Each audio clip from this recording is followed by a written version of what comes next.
안녕하세요, 묘한의사입니다.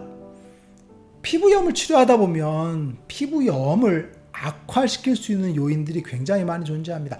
음식물 요인들, 생활습관 요인들, 날씨 요인들, 이런 것들이 이제 피부염을 악화시키죠. 그래서 우리는 이런 요인들만 생각하는 경우가 많습니다. 그런데 우리가 간과하는 게 하나가 있습니다. 뭐냐면 정신적인 문제입니다. 정신적인 문제로 인해서 악화되는 경우들이 굉장히 흔합니다.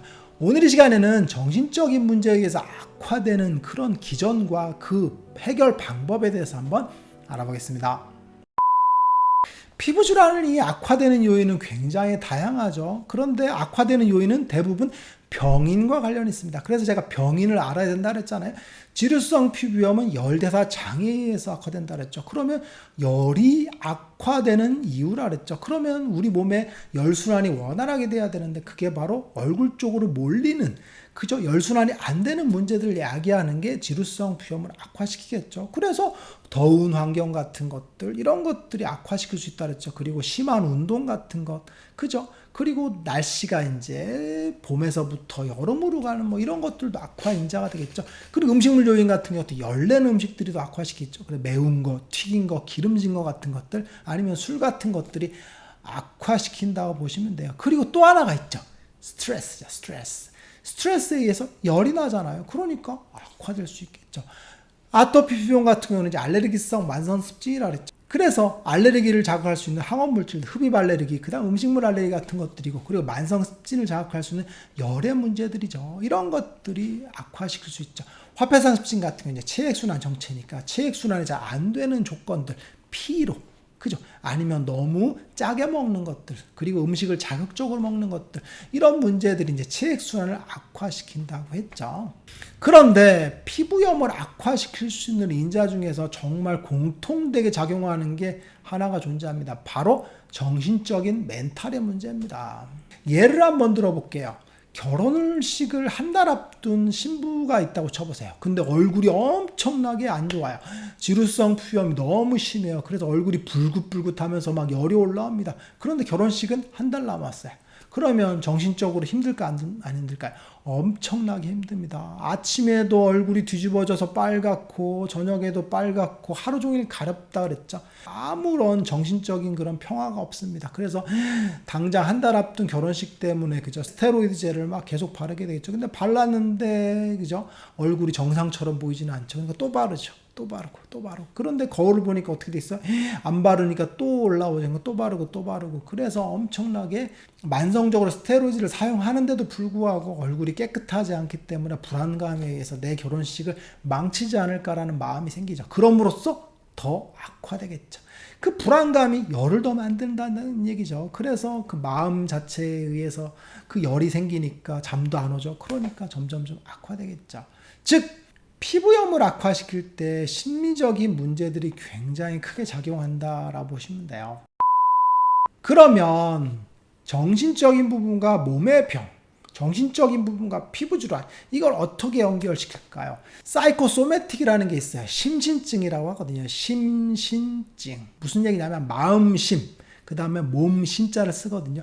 마음의 문제가 몸의 병을 만드는 병이다라는 얘기죠. 실제로 그런 증상이 있어. 심신증의 가장 대표적인 게 뭐냐면 심리적인 문제에 의해서 우리 몸에 질병이 생기는 겁니다. 그죠? 다른 요인들이 존재하지 않지만 마음의 문제들에 의해서 생기는 거죠.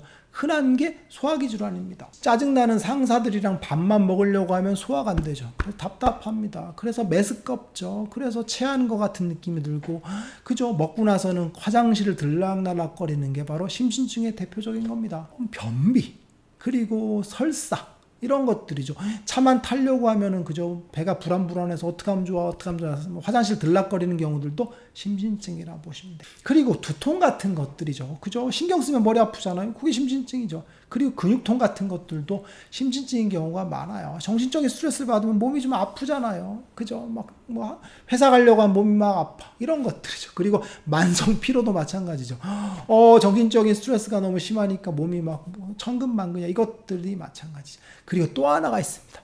피부 질환도 마찬가지로 심신증의 영역이 굉장히 크게 작용한다 보시면 돼요. 대표적인 게 아토피 피부염이죠. 아토피 피부염이 너무 만성적으로 심하면 어떻게 돼 있어요? 거울 보면은 너무 심각하니까 그죠? 대인기피증이 생기고 그럼으로써 내 몸을 자꾸 파괴하려고 하는 속성이죠. 그래서 긁어서 막 점점점 악화시키는 경우들이 굉장히 많죠. 그래서 가려움증이 심신증에 의해서 가장 대표적입니다. 심신증, 스트레스에 의해서 그죠? 내가 스트레스를 받아 너무 힘들어. 그러면 긁죠. 특히 아이들 같은 경우가 그렇습니다.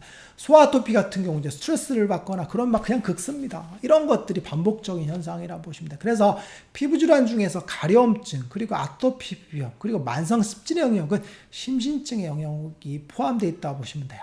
그래서 제가 예전에 가려움증이라는 건 뇌 해석이라 그랬죠. 첫 번째는 뭐 중추 감작이라고 했죠. 중추신경계에는 신경 섬유들이 그 반복적인 자극에서 고속도로가 뚫린다 그랬죠. 그래서 계속적으로 긁게 되면 그 신경 신호가 바로 뇌로 전달된다 그랬죠. 그래서 중추 감작 같은 것들, 이런 것들이 이제 심신증의 영역 중에서도 그저 가려움증에 의해서 뇌가 많이 활성화되는 건데 똑같습니다. 정신적인 스트레스도 뇌를 활성화시키거든요. 그래서 뇌가 가려움증을 유발을 하고 계속 긁어라는 신호를 보내면 계속 반복적으로 긁겠죠. 그럼으로써 마음의 안정을 취하게 할 수도 있고 그로 인해서 더 많이 더 가려움증을 유발할 수도 있겠죠. 그래서 상호작용을 한다 그랬잖아요.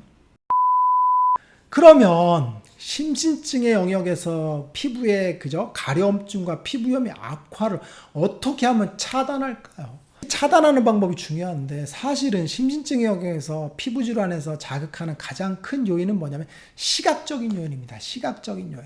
보면서 악화시키는 거죠. 피부를 딱 봤어요. 그럼 어떻게 되겠어요? 어머, 내 피부가 안 좋은가 봐. 그러면 더 걱정을 하겠죠. 불안감이 조성이 되겠죠. 그럼으로써 더 긁어버리고 그럼으로써 더 열이 나는 그런 문제를 야기하겠죠. 심신증의 영역에서 보면 가려움증과 피부염을 악화시키는 걸 차단하는 방법은 보지 않는 것입니다. 그래서 자꾸 내가 불안한 마음을 갖고 있거나 내가 심리적으로 좀 그저 불안정한 요인이 크다면 과감하게 거울을 안 보는 게 굉장히 도움이 됩니다. 거울을 안 본다고 하니까 그럼 악화되는 걸 방치하나요? 라고 하는데 그게 아니라 사실 우리가 그냥 악화되는 건 알잖아요. 가려움증이 심해지고 더 붉어지고 이런 것만 봐도 되죠. 그래서 대충대충 쓱쓱 봐도 악화되는 걸 압니다. 자세히 뭐 거울을 100번씩 봐야지 아는 건 아니잖아요. 그래서 과감하게 거울을 보지 마십시오. 안 보는 게 오히려 치료에 도움이 되고 더 그저 이롭다라고 보시면 돼요. 그래서 실제로 환자분들 치료할 때 거울을 못 보게 하는 분들도 실제로 있습니다. 그건 바로 불안한 마음이 큰 분이라고 보시면 될 것 같아요. 오늘 이 시간에는 피부염과 심리적인 요인, 즉 심신증에 대해서 한번 알아봤어요. 피부 질환은 계속적으로 반복적으로 본다고 해서 사실 빨리 낫는 것도 아닙니다. 치료에 단 1일도 도움이 안 돼요. 그런데 자꾸 본다는 건 불안감에 의한 표현이거든요. 그래서 자꾸 봄으로써 더 불안하니까 피부염이 더 악화시킬 수 있죠. 그리고 심신증의 영역에서 보면 그저 볼수록 더 가려워질 수 있습니다. 그래서 과감하게 피부염이 너무 그저 불안하고 심하다면 거울을 보지 말고 내 환부를 보지 않는 게 굉장히 도움이 된다고 보시면 될 것 같습니다. 묘한 의사에게 궁금한 것 있으면 댓글 남겨주세요. 영상을 통해서 답변하겠습니다. 빠이.